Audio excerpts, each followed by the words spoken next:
I think we all know that South Sudan is a precarious environment, so that means that things change very fast. A major problem for me and something that keeps me awake at night is probably not knowing that my staff is safe in the field, because probably you might not know that the last 2-3 years we've lost 2 staff to armed groups, and that is something that has constantly remained engraved in my mind. I try as much as possible working with our security team to make sure that we plan effectively, and also work with local authorities to ensure that before our teams leave for field visits, we talk to them and understand if the context is calm. But for me, it's not only about our team, it's also about the beneficiaries we work with. Those are our primary beneficiaries. In line with the humanitarian principle of do no harm, we have to make sure that the beneficiaries are also protected against harm. So the biggest challenge would be for me the worrying of not knowing whether my team will leave today in the morning and come back in the evening safe. That keeps me wake up at night.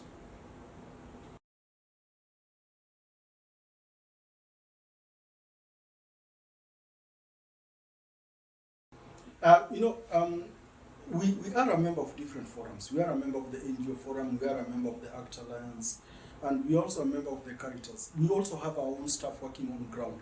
So these staff are context understanding, and they're the first people we reach out to, assuming that our team wants to go to Nimule. The first people we call are the Nimule team. How is the security there? Then we also follow up with because we get clearances from government. Government tells us that, okay, it's free, it's okay for you to go, it's safe for you to go. But we also follow up with UNDSS, which is the UN security team, that also advises us in case things are not good in the field. So it's an exhaustive process that we take, all in the name of making sure that our teams and the beneficiaries we work with are safe.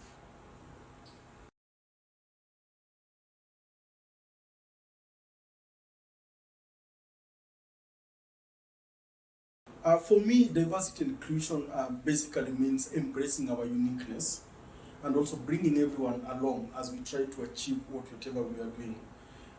For me, diversity, I look at diversity not in terms of race and everything, but also what everyone brings on board. Okay, I look at people not with the position, but the actual representation and activities that they do that help us to achieve what we do. For example, I'll give you an example. We would not be sitting in this clean room if we didn't have a cleaner. Okay, so that one person also brings something that we require to keep us healthy.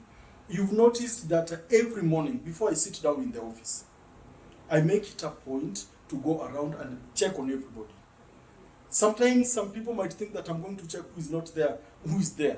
But the whole idea for me is to understand, is my team okay today? The fact that I woke up and I was able to come to work does not mean everybody else was able to do that.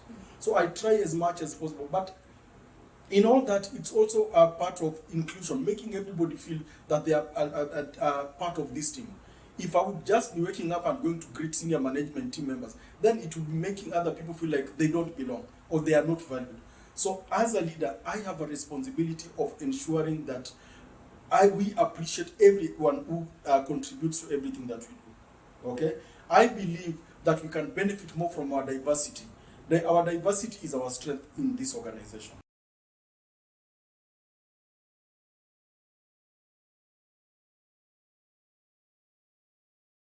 That is something that I've come to really see for the longest time. That we fear so much more what the donor says, or the people who give us money say, than what the beneficiary think of. We need to understand as a humanitarian organization that our responsibility is with the population that we work with. It is because of them that we are here. Were it not because of them, we would not be here. The resources that are allocated to us is for our own well-being. It's not for the donors, it's not for Cordaid. So we have to do right by the community, even as we try to do right by the donors and any other stakeholder that is involved. My opinion is beneficiaries come first. Okay, we try as much as possible to ensure adherence to all the donor stipulated guidelines, but the most important and primary intention as an organization should be with our beneficiaries. I'm a pro-community-led development person. I believe in our communities and I believe in their resilience. And I also believe that communities know best what is expected of them and also what they want. So when resources are allocated, I believe that our communities must come first, and then we can look at other nitty-gritties, but communities first.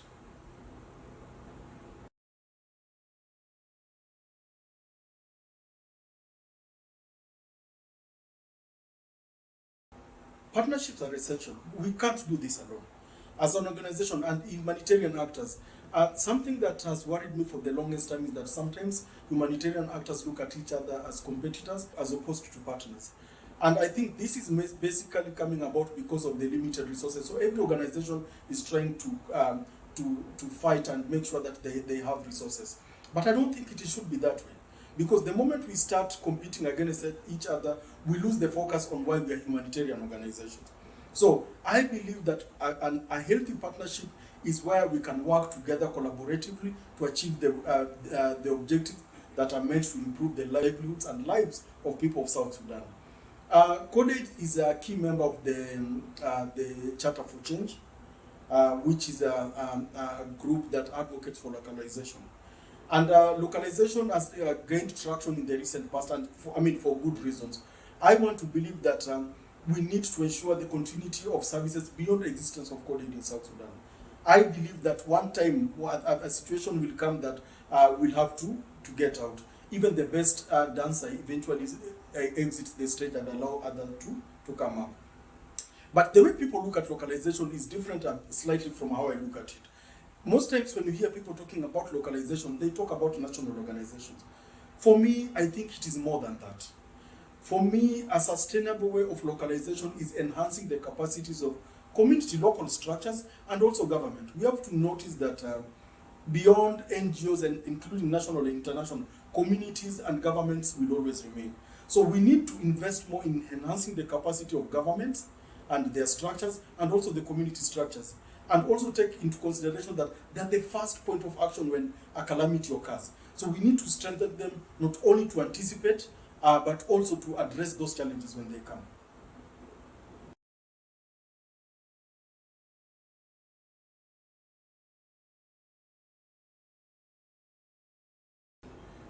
The biggest challenge that we make and the biggest mistake we make as humanitarian organizations, assuming we know what the communities want. So we come up with projects without consulting them. Okay? So what this results into is what I like calling white elephant. You create a project, let's assume you want to do a latrine. You made it in your mind that community A needs a latrine. Okay? So you go ahead and build a latrine, but that community A does not have food to eat. Yet you are giving them latrine. So we get our priorities wrong.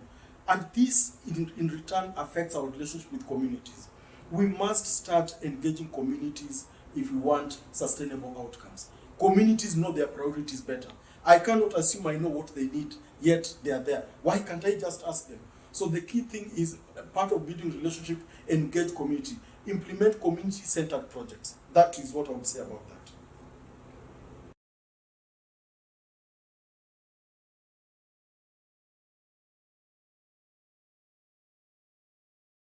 You know, I tell my friends back in Kenya that South Sudan is a country even where stones grow.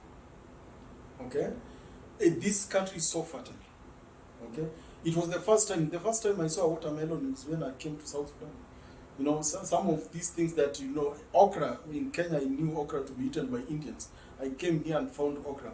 But what I'm trying to say is that, yes, there are challenges in production, but the biggest challenge in South Sudan when it comes to production is not actually the production aspect. It is more of the market access.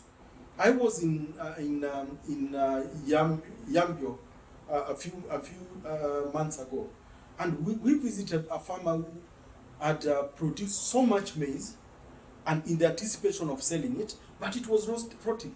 He told us that 60% of his produce, the last season, he lost it. It was rotting because there was nobody to buy it. Yes, I don't say that there are no production challenge. They are there, but compared to the product, to what they get and what they are able to consume and sell, the market problem is the biggest one. So what I would encourage is that we need to enhance the systems. It's about building this agri-food systems. Yeah. Besides supporting production, also ensure that these farmers have a market to take their produce, and also support value chains. I mean, you can tell them instead of just maize, you can also have flour, and that is what Cordaid has done. In Yamwe, we've done so much. We supported several value chains. We supported beneficiaries to establish businesses. One was even selling ground flour, and he was very happy. He was telling us that, you know, I have a lot of potential, and the market is there right now. I can take to schools because it's supplying schools. But now the thing is, you see the space that is there, and also dealing with issues that come with taxation and all that. So the opportunity is there, the potential is great. All we need to do is strengthen the system, the all agri-food system for us to realize sustainable food production in South Sudan.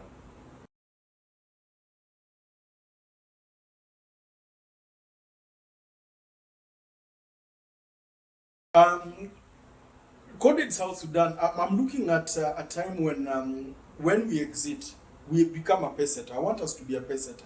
That when we leave, people will always remember that Cordaid existed. Okay? And part of this is the agenda of localization that we are pushing. We want an organization that even after we leave, things that we did will be remembered and can continue. Okay? And that is the essence of why we are working mostly with the national organization and even the private sector to ensure that beyond Cordaid, communities can continue to access services. Yeah? We are not here to stay, and we should not be here to stay. We should be able to create a pathway for others to continue doing the work that we are doing.